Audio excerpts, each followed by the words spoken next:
got very unique, even though they are very close or more closely related to cats than dogs, they've got very unique audio, one of which is just a howling whoop, which is nothing like a cat. They do not purr like a lot of cats do, and they've also got a high-pitched cackling laugh, kind of something like that. So they've got a few different audio sounds that they make, but none of which are cat-like. There are other physiological things that make them more closely related to cats than dogs, but it is not the fact that they vocalize in a similar fashion. Let's see what these guys are getting up to. All seems quite calm and peaceful with this clan this morning. And I guess with a lot of the predators at the moment, there's just simply so much food around that the pressure is not really on, and everyone is finding it a little bit easier to be friends, I guess. So Manu and I have been driving for quite some time now, trying to make our way back to camp. We are going to continue to do these hyena in the beautiful morning sunshine. I was very relieved when the sun finally managed to poke through the cloud bank on the eastern horizon this morning, as it was a fairly long and cold night, so enjoying the warmth of the sun.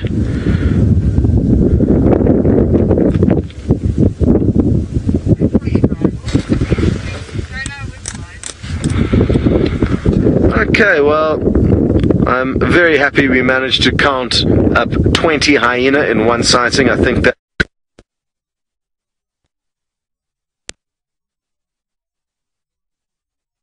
the good news is we are going to... Sorry about that, everybody. It seems as though the gremlins didn't like the fact that there were so many hyena around this morning, and that's definitely something we've been seeing all through pretty much the entire day and through last night. I've seen more hyenas than I've seen lions, which is fantastic. But whew, after much driving around searching for cats that we can show you, we finally found some. We actually were driving past a whole lot of cars, couldn't work out why everyone was rushing about. Anyway, there were some rhinos. They were very far away. And we stopped and I was looking with my binoculars. Craig then decided he was going to check with a camera, and he checked on one of the hills, which is a favorite spot of the sausage tree. Lionesses, and, well, perfect timing. We'd checked that hill 3 or 4 times on our way towards it, and one final look back, Craig managed to spot these girls coming out from behind the trees. So wonderful. Now they've come down. They've sat up on a termite mound, and there's some buffalo. I'm going to show you the buffalo just down here to the left. They're watching them, but we all know what the buffalo like to do to lions here. And at one point I got quite excited because I just saw one buffalo moving around, and I thought, well, that will be an easy target, one on its own. I'm sure they'll go for it.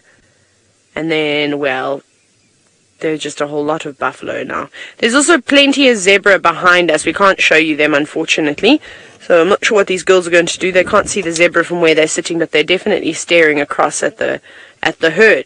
Maybe they'll try go for a young one. Maybe they'll try go for a buffalo that's perhaps hanging at the back of the herd. I'm not so sure. But I'm also wondering where those pesky cubs are. We know that they don't like to stay in the same spot. They also keep looking back towards the hill.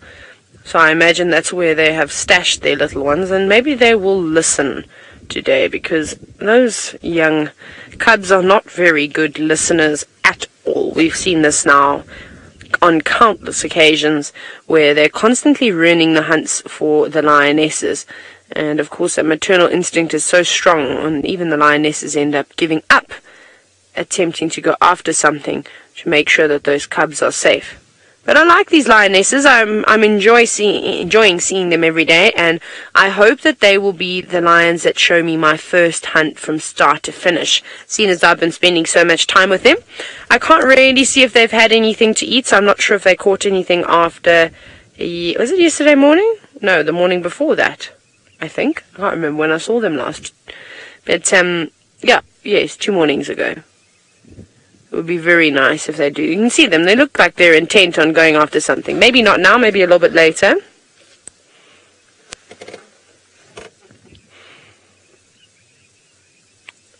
Now, Michelle, we're wondering if the lionesses would ever go into estrus at the same time. Possibly. I think it depends on their ages, though, as well. And the lioness on the right is clearly much older than the lioness on the left. I think she's quite an old girl. She's been around for quite some time. It's difficult to sort of guess an age, but I'd put her anywhere between about, let's say, about 7 and 10 years old, somewhere around there. I think she's an old girl. I don't think she's particularly young. And then the other lioness, she, to me, looks much younger. Maybe she's about 4 or 5 years old, somewhere around there. Maybe even, I would say about that sort of age. So, maybe not right now. Their cubs are... The youngest lioness, which is the one on the left, her cubs are less than 6 months old. And then the other lioness's cubs are just a bit older than 6 months, so probably between about 6 and 10 months old, somewhere around there. So maybe once these cubs grow up, they'll come into estrus within a similar time again. But it's really hard to say, of course. I mean, you often see it at home or at schools and things like that. Women that live closely together, cycles often sync after a few months, so it's not like it's impossible. I definitely think things like that can happen out here, especially if it's happening with us as humans. Then it wouldn't surprise me if it happens with the adults. To remember, safety in numbers. So the cubs, if they're all together, they've got a better chance of survival too. Have all the lionesses around protecting them, and then of course the big resident males too. Now, I was so excited to have a look. Actually, maybe I'll show you a photo. I don't know if you've spent much time with the Sala's Pride. I haven't really heard much of the Sala's Pride at all, but they're beautiful lions. Let me see if I can find a nice picture. I also found a hyena den. I forgot to mention that to you. Let me find a nice photo of one of the males, just to show you how big they were. They were really enormous boys. Deciding which one to show you. Okay, we'll have to show you one sitting down. But beautiful lions anyway. Okay, are you ready? I'm going to try and cover the glare because there is a bit of a glare in the car. Oh, my lens is too long. Hang on, Craig. So I can't see the monitor because there's glare. You'll have to tell me if that's an okay angle. Is that fine?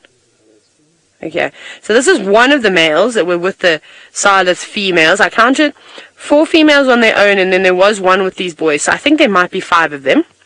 The other male looked quite similar, but his mane was completely black. He was beautiful. However, he was rolling around in the long grass and not really participating and allowing for us to have a good view of him or a decent picture of him either. But very nice. There were thousands and thousands and thousands of wildebeest around that side of the river.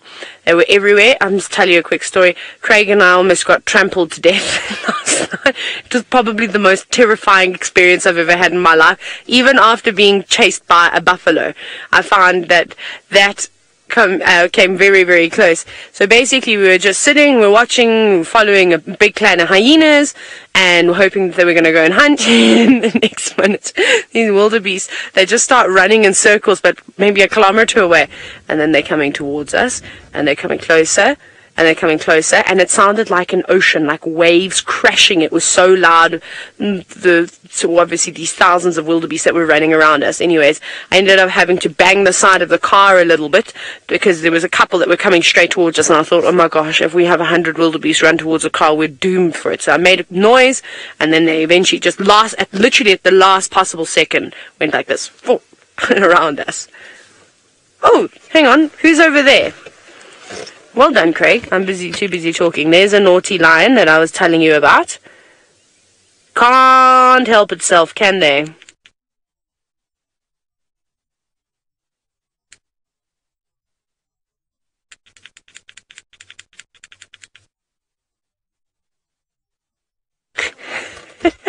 They make me laugh.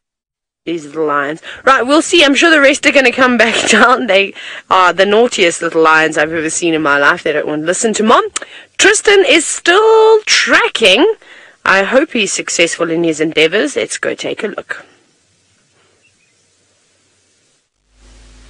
I've given up on my tracking for now. They go into an area that's just not accessible for a vehicle, so we've decided to just meander ourselves around and see what else there is.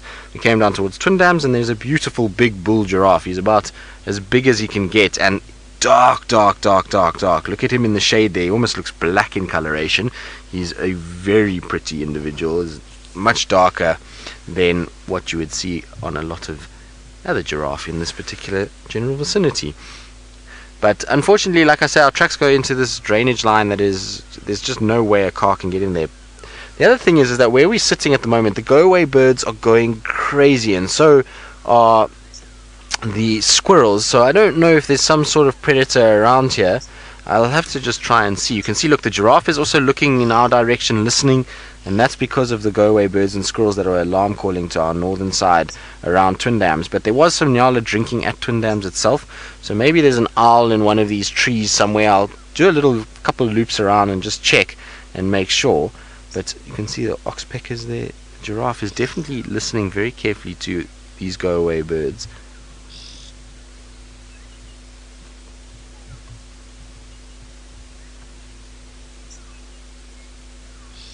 We're walking very gingerly. It seems as though maybe he's a little bit stiff. As they get older, giraffe often start to get in this sort of way.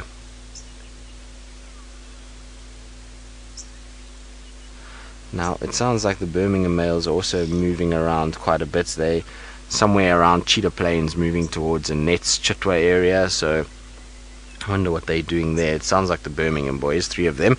Another Birmingham boy is in Buffelshoek, but I just got that update now on the radio.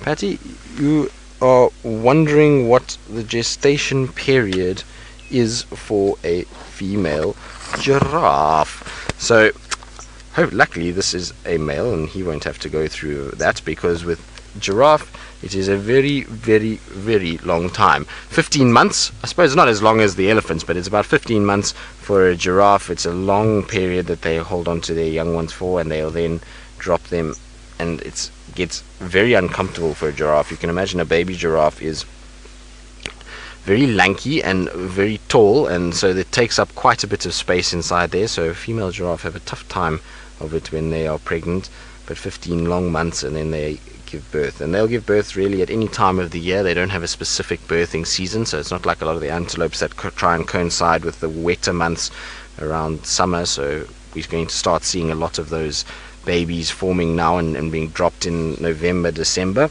but these guys will be any time of the year. He's loving those bush willow flowers that are on there. Are those yummy, boy? Must be so nice when they get these sweet tasting little flowers. Mr. P, you're wondering about how old giraffes can get. Well, in captivity about 25 years. Here in the wild, very seldom will they make 20. You find most of them die in their late teens. As they get older and slower, it becomes harder for them to get away from predators, and so things like lions then grab them and get them, unfortunately. So generally the giraffe in this area, late teens to just before 20 would be a sort of very old giraffe, but in captivity 25 years is as much as they'll go. It's amazing for such a big animal how delicately they feed. You think of the elephants break things and throw things all over the place and really are quite destructive, but giraffe, being such a massive animal, use these little lips and they just slowly pick off little bits. It really is quite fun to watch them feeding.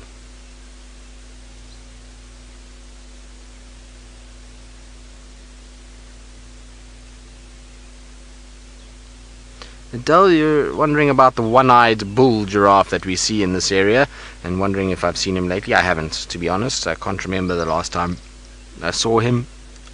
It must be many moons ago when he was hanging around Gowrie Dam for a few days, but I haven't seen him in a while. In fact, the giraffe numbers have been fairly low lately. We haven't seen too many giraffe. Yesterday morning we had some that crossed into Torchwood eventually, but there hasn't been that many giraffe around. We haven't been seeing, you know, hundreds of giraffe in this area, and that they've been kind of plentiful.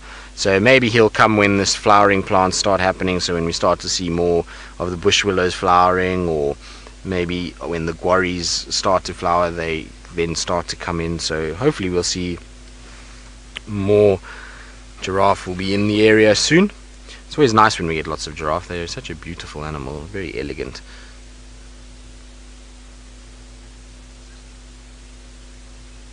Unfortunately though, this giraffe is slowly but surely disappearing. It's heading deeper into Little Gowrie, so it's still feeding and we still have a view of its head, but its body is completely hidden now. And you can see, look at how good that camouflage is. If that animal sat dead still and just dropped its head down, it would be very difficult to actually see it. It's for such a large big bull, you would think it would be really easy, but they actually do blend perfectly well. And that's when you have patterned coats, is always the best way to blend in.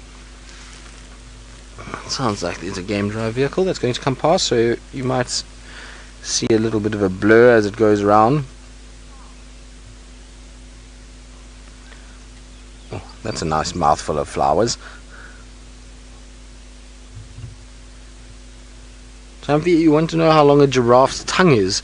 Well, it can be about 35 centimeters long, so in inches that is, I don't know, Megs, you might have to do this conversion for me quickly, because I always get this completely wrong, but it should be, I would say, about 13 inches, 12, 13 inches maybe, somewhere around there. I don't know, Megs, you can double check me, but it's about 35 centimeters long, so it's a very, very long tongue indeed. So there's just a car that's going to come past us shortly, but you can see, look at those big bony deposits. So where the oxpecker is, just behind that, you can see he's even got a bit of a wound that's there where the skin is split. You see that? I wonder what happened there.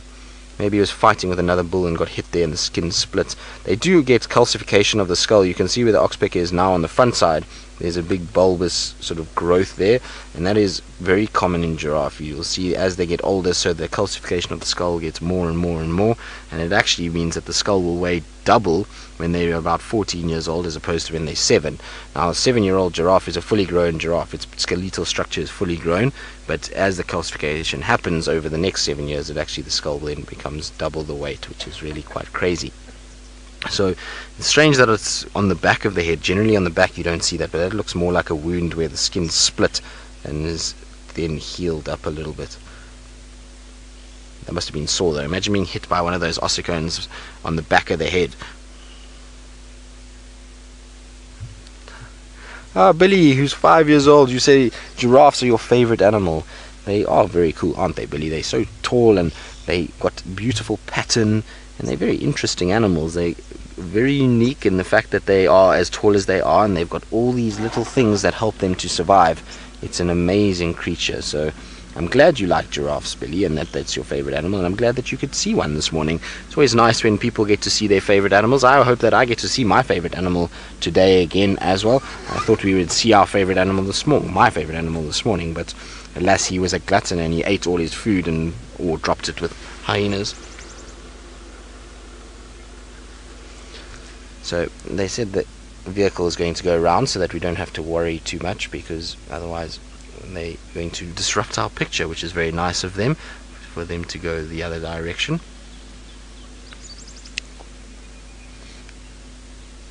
That poor tree has been stripped of pretty much all its flowers. You will find though that that tree will produce tannins, and it will make those flowers a little bit more bitter, and that will make him move on and leave this tree alone and not actually feed extensively on it. So you'll then have to go to the next one, but it takes a bit of time for that production to happen. So a tree will defend itself, and some trees are better at it than others.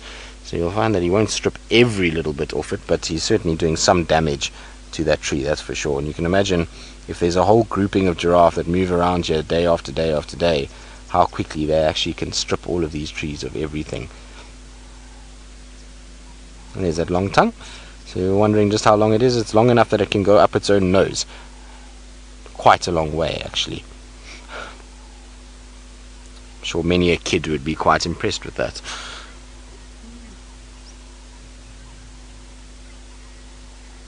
Oh yeah, you want to know what are the chances of lions being hunted, giraffes being hunted by lions, because of course if giraffe were hunting lions, this would be a very, very twisted world, and we'd have all kinds of things going on, and I would suggest maybe somebody had taken some hallucinogenic. But in terms of giraffe being hunted by lions, yes, it does happen.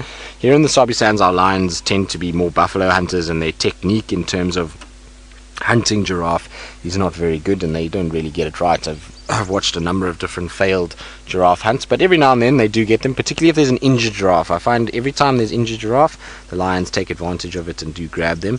So there's been a couple sort of dead giraffe that I've seen, and lions that have killed giraffe, but it's not that common. In other parts of the world where giraffe are very numerous and there's not many other animals, then they get heavily hunted. So in the Lobombo mountain areas there are a lot of other animals, but there's also a lot of giraffe, and the prides there tend to be big, so they go after giraffe extensively because it's enough food to feed the whole pride. When you're talking of prides that are, you know, between 25 and 40, they need a lot of food, and so giraffe is really what they'd go after. And you can imagine 40 lions on a giraffe kill, they go through it pretty quickly as well. You'd be surprised how little that lasts when there's that many mouths to feed. So our giraffe, I think if you want to be a giraffe, the Sabi Sands area is not the worst place to be, because you're not going to get too hassled by too many things. You might, when you're young, you're going to have a lot of problems because of the leopard and hyena and lions around, but once you become an adult, you really don't have as many issues to worry about. Sounds like our go-away birds have gone quiet, so maybe it was just a bird of prey that was somewhere around that they could see.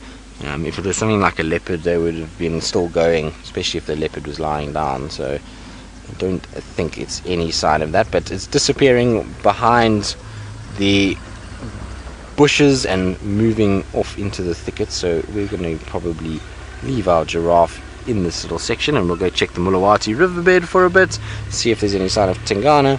And while we do that, let's go back to Steph, who I'm sure is loving the sunshine in the Mara, and hopefully it's not as hot as it is here. And you're back with us again, and we've got some, well, not some, I said we've got a hyena that's busy trying to play hide and go seek with some zebra over there, and we don't quite know why. I think it is a good chance that this hyena has some food stashed away in a little pan or a little depression there. It makes no sense why this hyena is lying up in the open and trying his best to stay hidden from the zebra. Where that zebra is now is a pan of water, a little depression. And quite often a hyena will stash food or morsels in water to keep them away from other predators. We came here because there were some monkeys alarm calling in the tree. We thought we might be lucky to see a leopard. Leopard are almost exclusively, just through pressure from hyena and from lion, almost exclusively found off of these grassland areas. But what isn't is those baboons that you're having a look at. They're very, very precocious. That's an olive baboon. At Djuma we get the Chakma baboon. And the olive and the Chakma are very similar baboons, with the exception of the olive being a bit more fluffy and living in larger family groups, easily dozens more than what the Chakma baboons live in. And I think it's just because they live in an area where there is more food available. And so once again, the herd size is bigger, the troop size is bigger.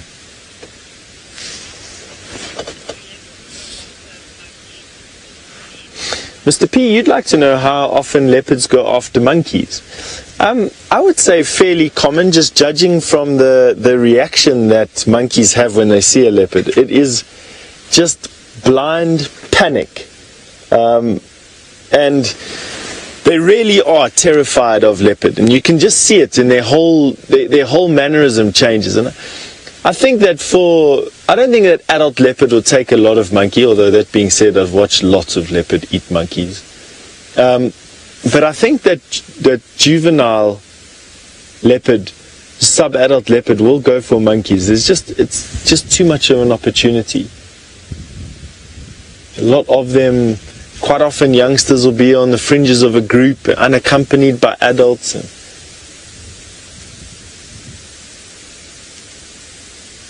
I think they make for brilliant. You don't see monkeys having a similar reaction to lion whatsoever, and you also don't see monkeys having a similar reaction to eagles. They will, or snakes for that matter of fact. Leopard terrifies them. And for that reason, I think I'm going to say that. I think that they do hunt a lot more monkeys than we give them credit for. Perhaps not in the areas that we have operations, but definitely in other places. Let's carry on going. There's a lot of things going on over here. We've got a herd of buffalo in front of us now, dotted in with the rest of the zebra that we're seeing, and a lot of wildebeest.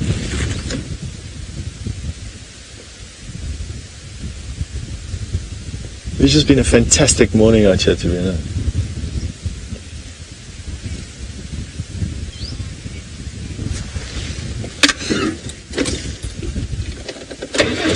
OD farming, you like to know why primates are a lot stronger than what most humans are. Let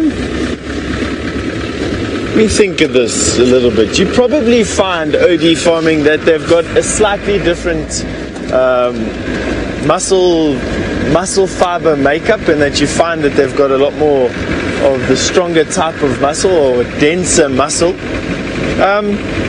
It's not that humans are weak. I just think that humans are not they don't have the same power to weight ratio as what the apes do, because we don't live in trees anymore. Don't forget that we can run a lot further and a lot faster than what most primates can, and that is our single greatest adaptation, is upright walking and endurance. Of course, the upright gait has allowed us to be very, very efficient in terms of locomotion, and although monkeys are very agile through the trees and are very strong in their arms to help pull them through the tree canopy, we've lost that ability when we came out of the trees, or when we evolved out of the trees, if you believe in human evolution, at least anyway. We've evolved along the lines of endurance and being able to go out onto the plains, and that is where most of the food was, and that's where we got a lot of protein, and protein allowed us bigger brains, and bigger brains allowed us to think, and so, you know, we evolved even further and further away from having to swing through the trees, or at least roost in trees and eat vegetation primarily. Well, this is a big troop of olive baboon walking through this group of bull buffalo. Right, we're going to still carry on to the other side of the marsh. Our mission is to try and get to that large group of elephant that we saw, easily about 30 or 40. I first judged it at about 50, but I think there's closer to 30 or 40 elephant there. We're going to see if we can get to the other side of this marsh before the end of the show and show you those elephant. In the meantime, why don't we send you across to Taylor? I don't know where she is in this reserve, but what she has got is quite nice. Steph, I'm actually not too far away from you, well as the crow flies. I'm just off the main road, in fact, quite close to the escarpment, but not too far from home either. I think I can smell David and Simon's cooking already. Craig and I are quite hungry this morning, just as these two lionesses are. Now, you'll be happy to know that a big herd of zebra have also walked past behind us, which is great, because I think if they're going to have a chance of catching something, it's a bit silly to go for a massive herd of buffalo, especially when there's just two of you in there. Everyone seems to be settling down for the day. It doesn't look like they're soldiering off. There might not be any buffalo that hang at the back. However, the zebra herd that walked past us was filled with plenty of mares and stallions, as well as some sub-adults and even some foals. But they've moved on. But they could still make this work for them. There's one or two zebras still coming towards us. That's what the one lioness on the left is looking at, the younger one. She's just looking through the car and off in the distance. We can have a look. We can have a look at them. They're just down there. But it was a big herd that moved through already. They were just sort of walking one behind the other. There's a couple of them. So I think this is a good spot. They've got lots of places to stand and watch from a distance. None of the zebra or the buffalo know that they are even here. And when these zebra do cross the way and go across this little lugger, they'll still have the wind on their side too for the lions. At the moment, the wind is actually blowing down towards the zebra, which is no good for hunting. They want it in their favor. It's a bit hazy out today. It's a beautiful day. It's warming up really, really nicely. Whether or not they're going to hunt now, or they're just going to relax, perhaps go back to the cubs, and then maybe continue their hunt a little bit later. We're going to wait and find out. But we're definitely going to come back here this afternoon. I suspect it will be lots and lots of action. But again, somebody could come marching down, a warthog could come and graze around this area. The grass is nice and green, and then the lions could snatch it up too. Now, those cubs actually went back. It was quite funny. They were being very naughty.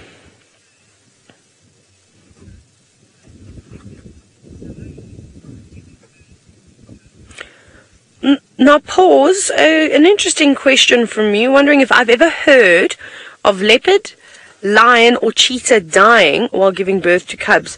I've never seen it, but I would not think that that would be a very uncommon thing. I think that that happens, it could happen quite often, in fact, maybe, you know, so I don't think it's something that we shouldn't expect out here.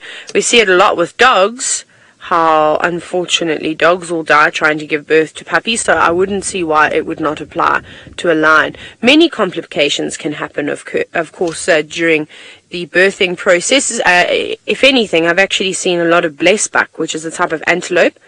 Looks quite similar to a bontebok, or they're subspecies of one another.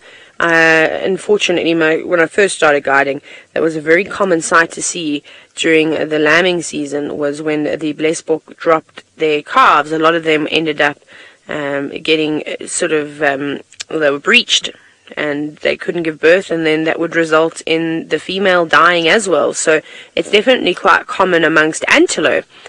I think it's just something that we don't maybe often get to see, because remember, when lionesses, when cheetah, when leopard go off to give birth, they don't do so out in the open. They'll go and find a quiet spot, concealed, you know, in some shrubs, in a rocky area where they are safe, and where the little ones will be safe too for the first couple of hours of their life, or for the first weeks of their life.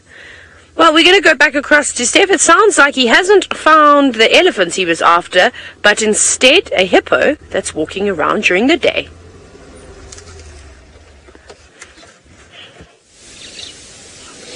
Yeah, we have got a hippo walking around during the day, and just to give you an idea of how gigantic these animals are outside of the water. Hippo easily grow bigger than rhinoceros, not on average. On average, a white rhinoceros bull is still about 2,000 pounds or so heavier than a big hippo, but the heaviest hippo ever recorded was double the weight of a white rhinoceros bull. Now that is something, not quite double, but almost. This guy is as big as a white rhino. I know I haven't seen a white rhino for months now, but you can just see how magnificent this creature just is. He is enormous. And they get up to about 5,000 pounds here in the river. Big guys, covered in mud there. Huge mouth. That whole face there is developed for two things only. One is the broad lip to pluck grass. There we go, there you can see the broad lip, and the other one is these massive canines that are housed inside there, and that they use for defense against rivals. Wow, what a magnificent picture. You are very good looking, my man.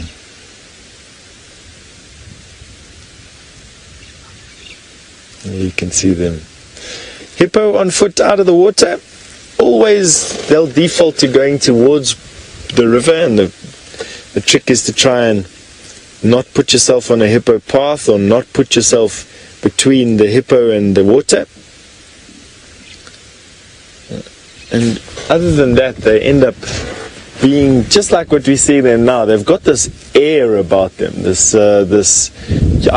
even in a vehicle like this, I never fail to be anxious around hippo outside of the water, to be quite honest. And that feeling of anxiety is just basically it's magnified by being on foot.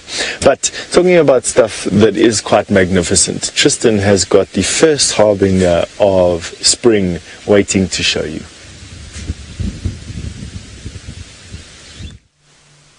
We do indeed, and look who's arrived, the Wildebeest eagles. We've been talking about them over the last 2 days, and why we haven't seen one, and there is the first Wildebeest eagle of spring for us here at Djuma. So super happy to see this guy, and this is what the grey go-away birds were going crazy about at Twin Dams.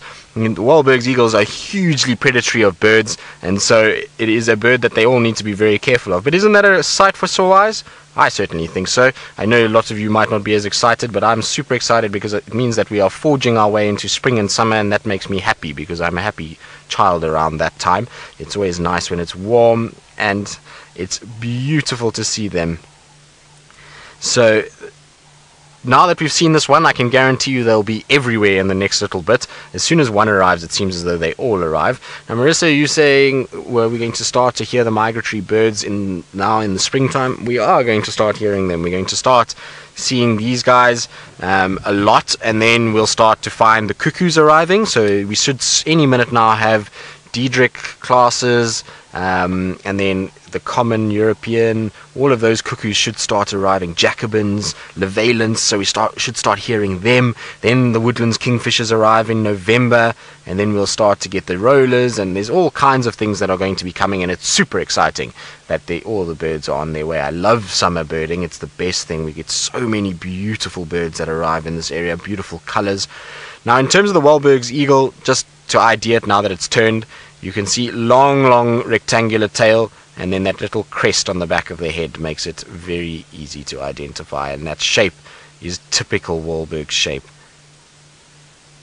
Awesome. I'm so glad we got to see that. That's very cool. It's not something that I thought we were we should have seen them long ago already, so it's a little bit later than normal. Generally they arrive in August, late August, but I suppose we'll take it. 11th of September is not the worst day to have a Wildebeest arrive at all, so super happy about that. Now, just to give you updates on our Birmingham males, it's not Birmingham males, it was the Styx Pride that was on Cheetah Plains that went into a net. The Nkuma Pride are on Nkoro at the moment, and then the cheetahs, unfortunately, they've gone north. They crossed over our vehicle tracks last night, so we were right there. We just didn't find them, unfortunately. So they were still in Djuma last night, and then they crossed into Buffelshoek during the night over the top of our tracks. Now, Megs said to me two names, but I remember Vicky and Adele. That's right. Vicky and Adele, you say your Wildebeest eagle is your first Wildebeest eagle. Well, I'm very glad it's your first one. It's a beautiful eagle, and you're going to see a lot more of them. Now, this particular one is the dark morph of the Wildebeest eagle kind. It's the most common one that we're going to see, is this dark brown coloration, but we also get a beautiful like creamy white one, which I will show you shortly, and they are my favorites. The Wildebeest eagles, the white pale form Wildebeest, are the best ones for me. I really like the way that they look. I'm just going to try and find them in my book while driving through the Mulawati, which should be quite interesting. Hopefully we don't end up in one of these elephant wells that have been dug, because that's not going to be very pleasant on poor Rusty. Right, so there we go. There is our Wildebeest eagle on top. So the dark morph, which is this one that we've just seen now. Hold on, let me turn the car off. Sorry, Sept, is this guy over here. That's the dark brown version that we've just seen, and they are probably the most common. You then get a sort of lighter buff colored version, the one on top here. This one is not seen that often. It sometimes has a dark head, which is quite cool. They look quite mean and menacing. They almost look like a superhero with a mask on, but we don't see either of those very often at all. They in fact are very rare, particularly this dark headed morph. There are a couple of them that fly around. I did see one last year, so maybe we'll be lucky. And then the favorite of the Wildebeest eagle is this pale morph one down at the bottom. So you can see it's completely white that you get there. So it is still a Wildebeest eagle, and it's amazing the color variations between these eagles. So you get all four of these as they go, and it's very difficult sometimes to just judge them by color. You need to use a lot of other aspects to ID them. Color morphs are not the way to ID Wildebeest eagles.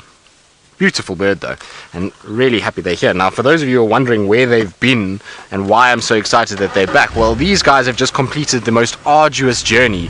A lot of them will have come from North Africa and southwards, but some will have even gone as far as Russia. So they would have flown over Europe, crossed the Mediterranean into North Africa, from North Africa all the way south down towards South Africa, and you can imagine that's not an easy journey for a big bird of prey, and you've got to fly and feed and consume a lot of energy to get that far, so it is a long way. And they will nest here, and they're going to be breeding here in South Africa, and so that particular one, I'm sure, is part of the pair that nests just off Twin Dams. There's a nest very close to Twin Dams itself, and there is a pale form individual in that pair, so there is one that is a pale form and nests there, so hopefully that individual will also be back. And when they come back, they generally nest in the exact same place and the same pair, which is really very cool. So hopefully the pale one will be back soon as well. But it's amazing with migratory birds, when you see the first one, then they start to arrive very quickly after that, so we'll start to see a lot of those migratory birds. Ginger, you say that's number 102 on your list. Well, congratulations, that's good. It's a good number on your lists, all of you that are keeping lists, except maybe some of our older viewers that have lists from last summer, but all of you that have started keeping lists during the winter, your lists are about to explode exponentially northwards. You'll start to go quickly towards 200 birds, and then it starts to slow down a little bit. After you get over the 200 mark, it becomes quite difficult. I know some of you are still stuck on 200 odd, so we'll have to try and do some serious birding this summer. Christelle, you're wondering if the different Wahlberg species interbreed. Well, there's no different Wahlberg species. The Wahlbergs is the Wahlbergs. It's the exact same species. It's just color morphs. So color morphs are produced with different pigments within the feathers. So some will have lighter pigments, some will have darker pigments, but yes, they all interbreed. So you will have a light morphed Wahlberg's eagle mating with a dark morphed Wahlberg's eagle. It does happen all the time. It's just like, let's say hypothetically, giraffe. Giraffe is actually a perfect example. That bull giraffe we saw just now, dark, rich kind of color, but then you'll come across another bull giraffe that is almost very pale. So it just depends on the individuals. You'll find that they all have different little colorations and looks about them. So they will definitely breed. It's not any way that they're going to not breed because of different colors, but they aren't a different species. They're the same species, just different colors, that's all. Right, so Mulawati was good to us in that we got our Wahlberg's eagle, but other than that, not very much. It's at least nice and cool in the Mulawati. There's a bit of a breeze blowing. In fact, it's going to be very dangerous for fires over the next few days. It's very windy today and hot, and the heat is going upwards as we are sort of getting into the summer months. I believe today is going to be a lovely 36 degrees Celsius. Now, 36 degrees Celsius, oh, what are these tracks here? No, hyena tracks. 36 degrees Celsius is about, I think, about 95, 96 Fahrenheit, somewhere there. I might be wrong, but that's quite warm, and so it's going to be that, and coupled with wind and these dry bush conditions means that we have to be very careful about fires. So there actually was a warning that was sent out this morning by the Sabi Sands to all the lodges to be careful about fires and to be careful that they don't light too many fires and cause any issues. So it's a time of the year that we have to always be very, very careful about what's going on.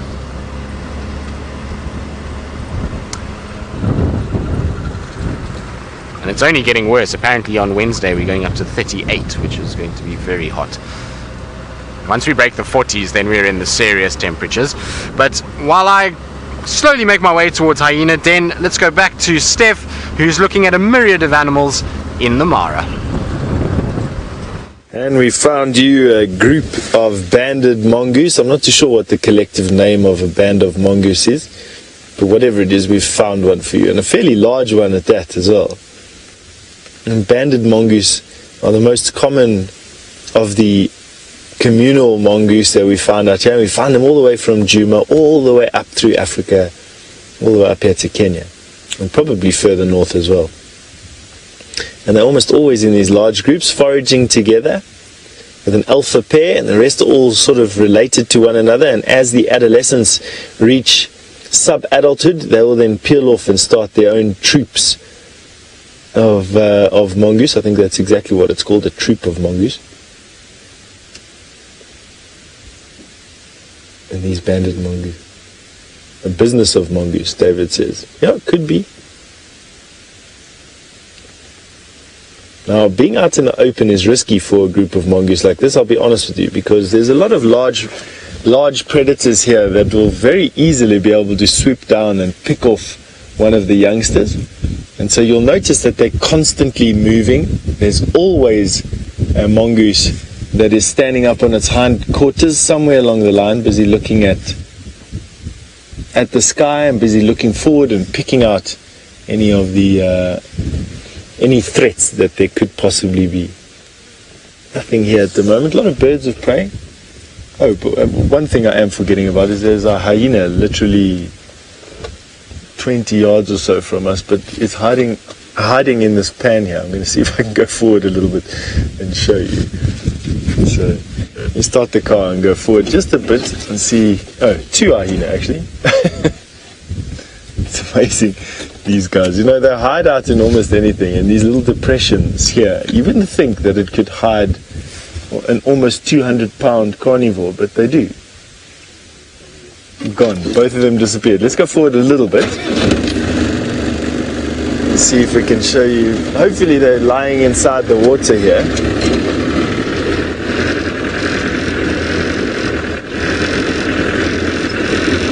Natalie, you'd like to know what the pros of presenting in the Mara are against those in Djuma.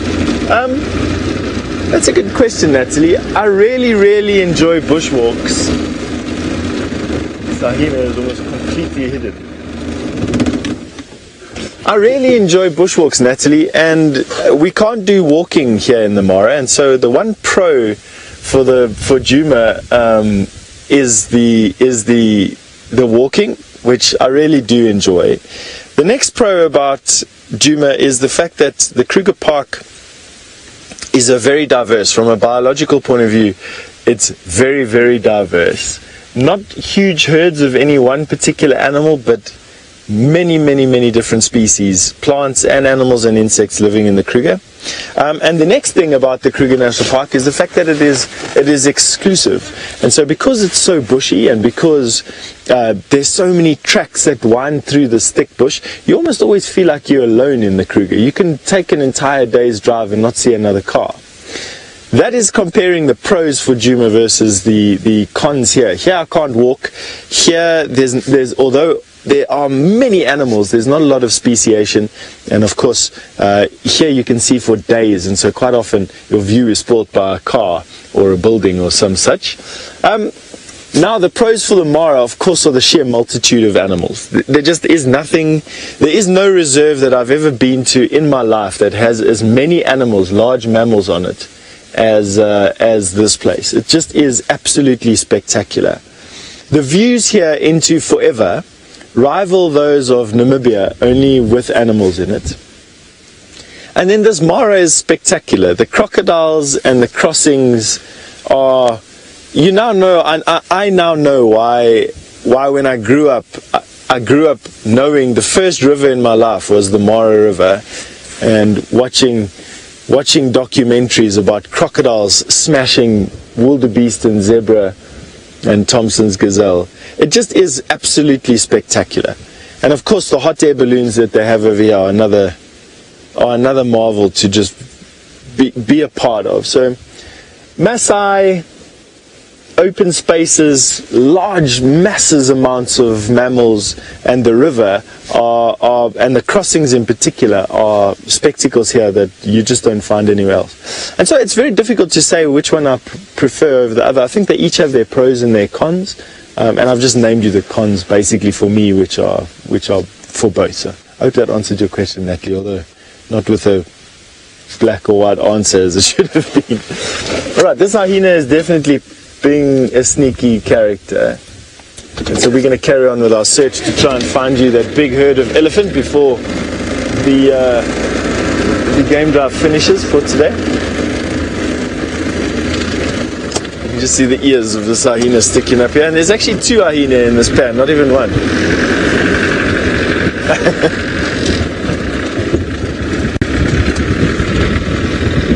this marsh is a never-ending source of fascinating sightings, I must be honest with you. Every time I go on a game drive, since I found this particular road, I've come down this particular road, and I think every time I've come in the same direction as well, and you never see anything the same. Everything's always different every time you come through, which is quite nice. Alright, we're going to carry on driving here, taking a left and making our way up into the thickets on the other side of this marsh to look for those elephants. And I'm sure Taylor's dying to let you know what those lioness of hers have been up to.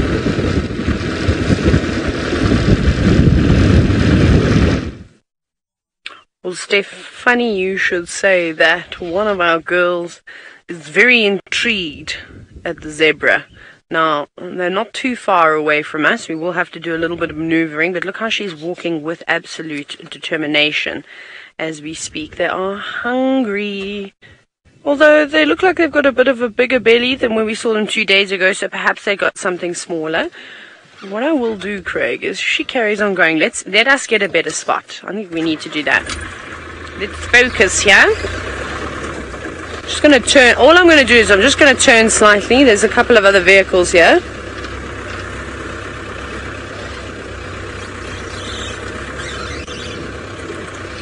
Right. Yeah, they're on the move. So all I'm going to do is I'm going to just stop like this. The lions will be out of view just for a little bit, but you might just be able to see them. Sorry, Chantal, may I have that question again? You can see all the zebra. This is what they're looking at. Ah, there we go. Alan Gill, you're wondering how long would it take a lioness to take down a zebra? Now, that depends on a number of different things. It depends on the status of the zebra. Is it fit? Is it healthy? Is it sick for some reason? Has it got, is it injured? An injury, sorry, has it got a broken leg? You know, any of these different things would, of course, help the lioness. It would help the lions bring the zebra down much quicker. However, I think that the zebra would put up a fight. I don't think they would give up easily. We've seen how buffalo put up fights. I think the zebra will do exactly the same thing. It's been a long time since I've watched zebras being taken down by lions from start to finish. Until I think this would be a good idea to go live to Facebook. I think this could get quite exciting. Fantastic. I think what we're going to do is we're going to join Facebook Live now. So I'm just going to sit quietly just while we get that all set up.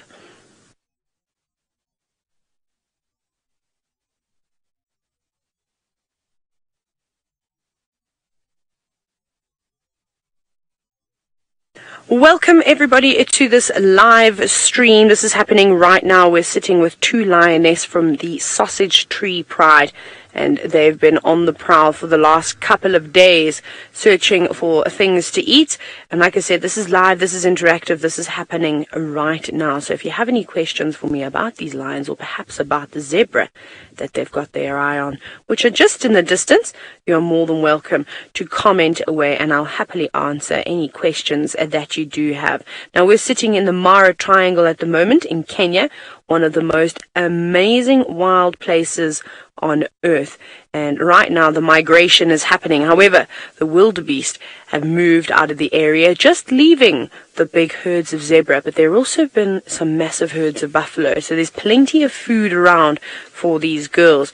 But as most of you know, who have been following our live feeds and getting all the notifications once all the action is happening, you'll know that these girls have been unsuccessful now for the last couple of attempts. Hopefully today will be the day. My name is Taylor, and on camera with me is Craig, and we're very, very happy to be sitting here immersed in all this wilderness. So come on, girls. I think that you can do it. The zebra was staring. They're staring at the lionesses. I don't know if they know that they're here just yet. The wind, unfortunately, is not in their favor. See, there's that one zebra that has just got its eye fixated in the direction of the lions, but it is looking straight into the sun, so that could also be obscuring the view of the zebra. So that's another thing that the lions or the predators out here can use in order to help them hunt. Is not just the wind, but also, of course, the sun. Now, you may see a few other vehicles around here at the moment. There are lots of very excited people who have traveled from all across the world to come and see the migration and also to come and see lions hunting. Ah, you silly girl. She's now stood up, she's exposed herself, and she's given her presence away to those zebras. So that attempt is done. She was so close to, I really, really thought that they were going to go for the zebra this time round. And they've stashed the cubs away so they don't have the cubs to ruin it. I think what we might do is I might say goodbye to all of you, but we're going to stick with these lions. They are changing direction. Maybe they're going to set up shop somewhere else and hopefully wait for the next targets to come into range. But very exciting nonetheless. We will catch these girls making a kill. It's just a matter of time and a matter of where and when. So keep an eye out for those notifications, because you never know, in the next 5, 10 minutes or an hour, we could go live again. For myself and Craig, it's been great, and we hope you enjoyed the lions.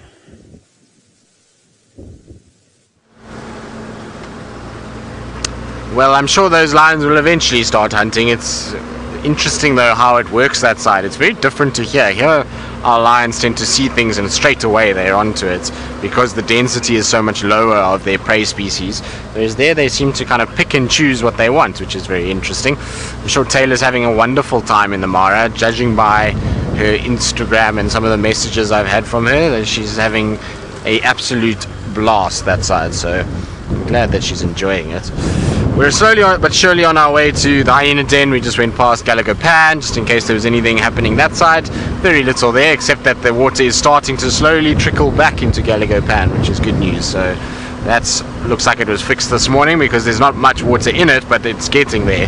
It's definitely getting some sort of water, so that's good. And hopefully that will mean that our leopards and lions and elephants and all the others that drink there will be making their way past there regularly over the next little bit. There's definitely a serious wind that's kicked up all of a sudden. It's gotten a lot windier than it was early this morning. I wonder how that's going to affect things. I'm sure we'll still have lots of ellies around.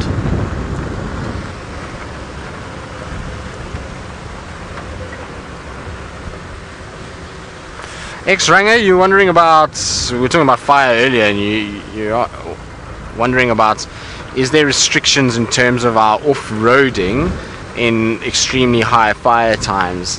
No, there isn't. The only restriction with the off-roading is driving on burnt areas. So if we do have a fire and it burns, then you have to stay off those burnt areas until you get a little bit of growth, because if you drive there, then you damage and you scar the land quite badly. You can leave big sort of tire tracks through, and it looks horrid. So you wait until there's a bit of rain and there's a little bit of grass that grows, and once there's a sort of 10 centimeter layer of grass, then you can start driving in that area. So that's the only restriction. But in terms of actually off-roading now, no, there's no real worries. You just got to be really careful about making sure we don't start any fires or anything like that and cause any damage with that. So, but in terms of off-roading, no worries whatsoever. Right, little hyenas, you better be here. I haven't seen you guys in a long time. I'm sure they double the size of what they were. And you see lots of tracks for hyenas going in and out here, so I wonder if they are at home at the moment.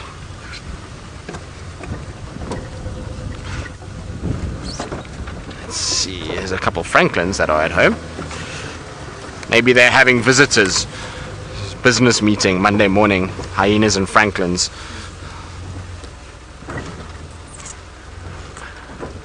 Seems the freshest track is the one actually going out of here, so I don't know if it's going to be active, but let's check.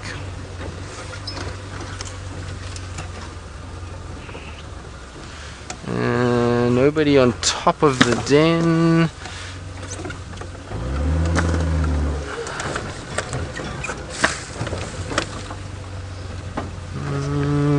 Just scanning around trying to see. I don't see actually anybody home at the moment.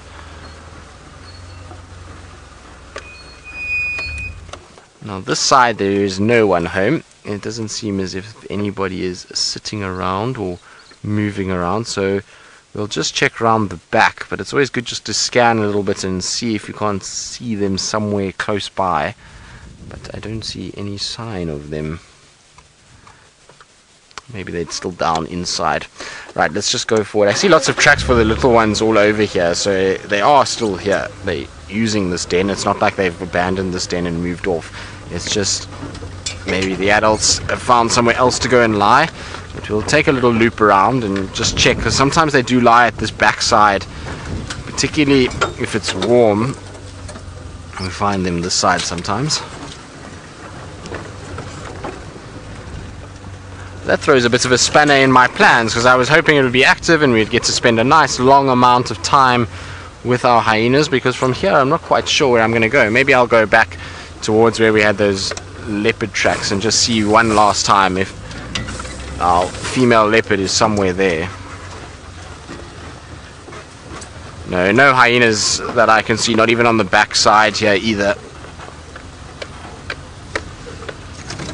Nope, they're not there. So unfortunately our den is not active this morning. It seems the adults have vacated for the morning.